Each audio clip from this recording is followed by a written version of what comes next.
नमस्कार, स्वागत है आप सभी का एनएमएफ न्यूज में। मैं हूं आपके साथ शालिनी पटनायक। संसद में वो कौन सा बिल है जिसके पेश होने से पहले ही हंगामा शुरू हो चुका है। कई राज्य बिल के खिलाफ अपना आंदोलन तेज कर रहे हैं। मिजोरम में सरकार के साथ साथ कई ईसाई संस्था इसका विरोध कर रहे हैं, तो कोई ब्लैकआउट मना रहा है या फिर ब्लैक डे मना रहा है।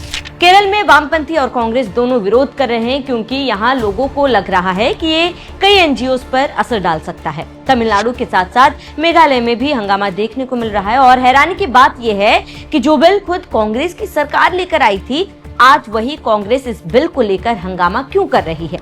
इस बिल से जुड़े फैक्ट्स आपको हैरान कर देंगे। दरअसल 1976 में सुरक्षा कारणों की वजह से एक बिल लाया गया। उस बिल का नाम था FCRA, यानी कि फॉरेन कंट्रीब्यूशन रेगुलेशन एक्ट। ये बिल क्यों लाया गया था, एक एक करके समझते हैं। लोकतांत्रिक संस्थाओं और राजनीति में विदेशी हस्तक्षेप रोकने के लिए 1960 के दशक में जब कोल्ड वॉर के समय ये आशंका काफी बढ़ गई थी कि विदेशी ताकतें और खुफिया एजेंसियां गुप्त रूप से पैसा यानी फॉरेन फंडिंग कर भारत की राजनीति, चुनाव और सरकारी नीतियों को प्रभावित कर सकती है। मीडिया और जनमत को प्रभावित होने से बचाना था, यानी कि अखबार, पत्रकार, संपादक और बाद में डिजिटल और ब्रॉडकास्ट मीडिया से जुड़ी संस्थाओं पर भी विदेशी फंडिंग लेने पर रोक लगाई गई। इसका मकसद ये सुनिश्चित करना था कि देश के मीडिया हाउस और जनमत तैयार करने वाले लोग किसी विदेशी प्रोपेगेंडा का शिकार न बन सके। गैर सरकारी संगठन यानी कि एनजीओज और फंड्स में पारदर्शिता लाना भारत में सामाजिक, धार्मिक, शैक्षणिक और सांस्कृतिक कार्यों के नाम पर बड़ी मात्रा में विदेश से पैसा आता है। FCRA कानून इसीलिए जरूरी था ताकि ये पता लगाया जा सके कि पैसा किस सोर्स से आ रहा है, पैसा किस काम और नाम से आ रहा है और उसी काम में खर्च हो भी रहा है या फिर नहीं। अतिरिक्त सुरक्षा और धर्मांतरण, अवैध गतिविधियों पर लगाम लगाना, बिना किसी सख्त नियम के विदेश से आने वाले पैसे का इस्तेमाल देश विरोधी गतिविधियों, विरोध प्रदर्शन भड़काने या अवैध धर्मांतरण जैसे गतिविधियों में होने का जोखिम रहता था। FCRA के जरिए सरकार ये ट्रैक करती है कि विदेशी फंड का दुरुपयोग ना हो। अब सवाल ये कि आखिर क्यों एक प्रशासनिक बिल में बदलाव से जन आंदोलन देखने को मिल रहा है, क्यों कुछ पार्टी इस बिल से बिलबिला रही है, आखिर इससे किसी को क्या नुकसान होगा। और भारत तो छोड़ो, इस बिल से अमेरिका के भी पेट में दर्द क्यों हो रहा है।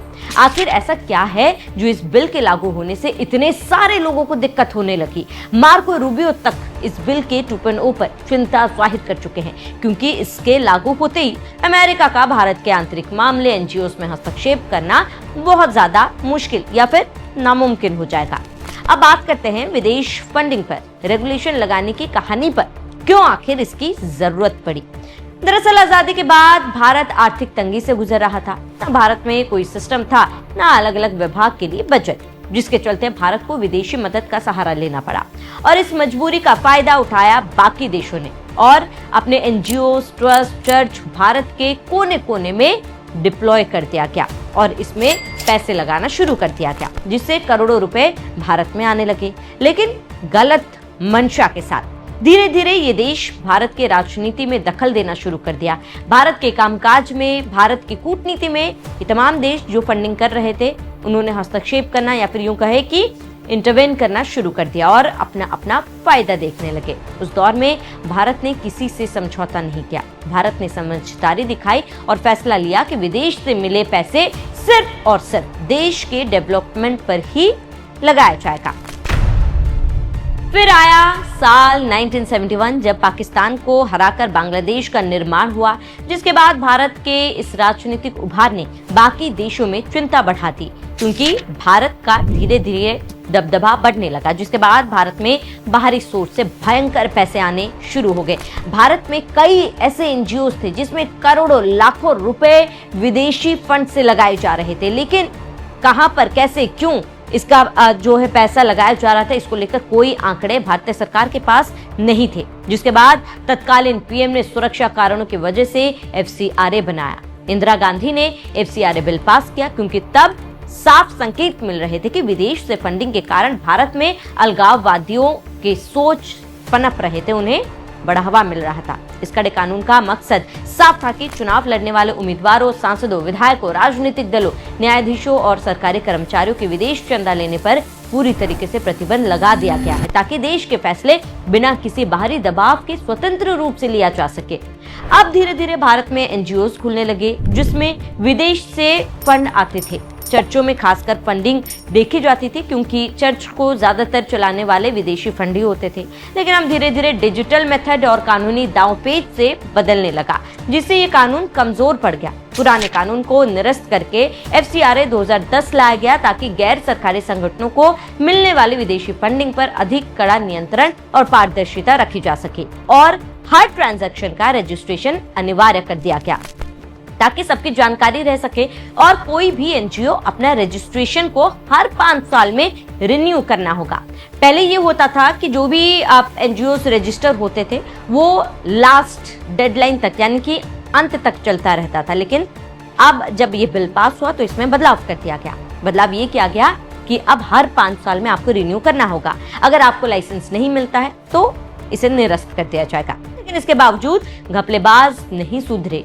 2020 में फिर बड़ा संशोधन किया गया जिसमें एसबीआई नई दिल्ली शाखा में विशेष खाता खोलना अनिवार्य कर दिया गया। यानी कि आप दुनिया के किसी भी कोने में हो, आपको रजिस्ट्रेशन कराना होगा तो खाता दिल्ली के एसबीआई ब्रांच में ही आपको खोलना पड़ेगा।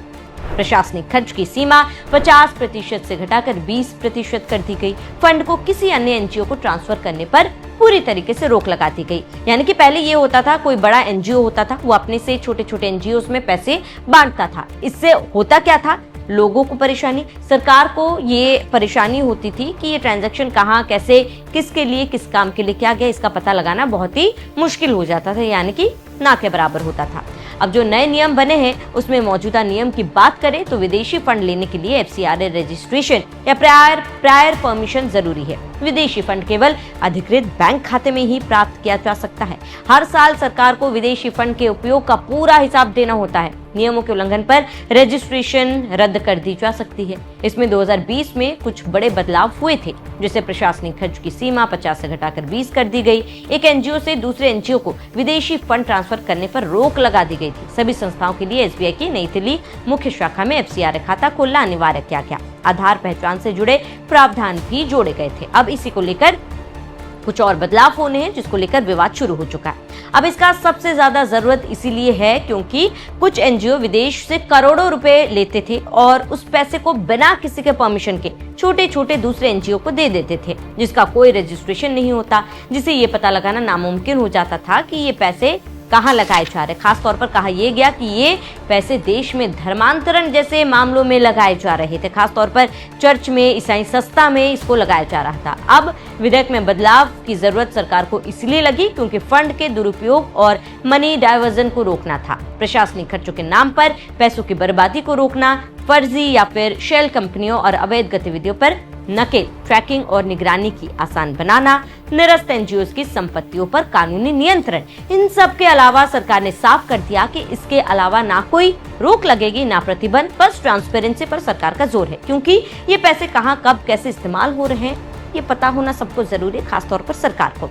तब बिना सरकार के परमिशन के कोई भी पैसा इस्तेमाल गलत काम में नहीं किया जा सकता क्योंकि पैसों में बदलाव भी तब होगा जब उस कंपनी का रजिस्ट्रेशन हुआ होगा। अब अलग अलग राज्यों में धर्मांतरण जैसे कामों में भी विदेशी फंड का इस्तेमाल किया जा रहा था, खास तौर पर चर्चों में। इन्हीं सब को देखते हुए सरकार ने कई हजारों लाइसेंस भी रद्द किए। फिलहाल भारत में केवल 14,455 संस्थाओं के पास एक्टिव एफसीआरए लाइसेंस बचा हुआ है जिन्हें हर साल लगभग 22,000 करोड़ का विदेशी चंदा मिलता है। लेकिन पहले ये 52,000 के आसपास था जो घटकर कम हो गया क्योंकि नियम के उल्लंघन के कारण वो अपना लाइसेंस रिन्यू नहीं करा सके। अब इसके साथ ही सरकार एक कमेटी का भी गठन करेगी जो बंद हो गए अकाउंट पर कंट्रोल लेगी जो विदेशी पैसों से खरीदी गई थी और उसे जब्त कर पैसे सामाजिक कल्याण में लगाए जाएंगे। एक और छोटा सा एग्जाम्पल देते हैं। सीजेपी का प्रोटेस्ट हो रहा था और इसके साथ ही कहा यह जा रहा था कि सीजेपी प्रोटेस्ट कैसे इतने दिनों से हो रहा है। आपको पता है इस प्रोटेस्ट में लगभग हर दिन 1 करोड़ के आसपास पैसे खर्च होते थे। 20, 22, 25 दिन तक ये आंदोलन चला, ये प्रोटेस्ट चला। तो सवाल ये कि फंड कहां से आ रहे थे। रोजाना इस प्रोटेस्ट में 1 करोड़ रुपए खर्च हो रहे थे, तो पैसे कहां से आ रहे थे। कहा जा रहा था ये पैसे विदेश में बैठे लोग यहाँ पर माहौल खराब करने के लिए पैसे भेज रहे थे। बहरहाल इस एंगल से जांच जारी है, क्या कुछ पता लगेगा, ये देखने वाली बात होगी। अब ये सब तो यही दिखाता है कि देश के कल्याण के लिए फैसला लिया गया, लेकिन विपक्ष को क्यों इतना दर्द हो रहा है। विपक्ष का एक तर्क ये भी है कि इतने ज्यादा कागजी काम में ग्रामीण अंचल के एनजीओ दबकर बंद हो जाएंगे, लेकिन लोग वैध हैं, अगर दस्तावेज वैध है, एनजीओ वैध है, जिनके पास सारे डॉक्यूमेंट्स हैं, तो परेशानी कैसी। ये तो यही बात हो गई कि विपक्ष जिस तरीके से एसआईआर का विरोध कर रहा था, वैसे अब इस बिल का विरोध कर रहा है। विपक्ष का तर्क है कि भारत में कई बड़े और अंतर्राष्ट्रीय एनजीओ जमीनी स्तर पर काम करने वाले छोटे एनजीओ को फंड देकर शिक्षा, स्वास्थ्य, गरीबी उन्मूलन जैसे काम करवाते हैं। नए नियम से ग्रामीण और दूर दराज के इलाकों में काम कर रहे छोटे एनजीओ को फंड मिलना बंद हो जाएगा और उनका कामकाज ठप हो जाएगा।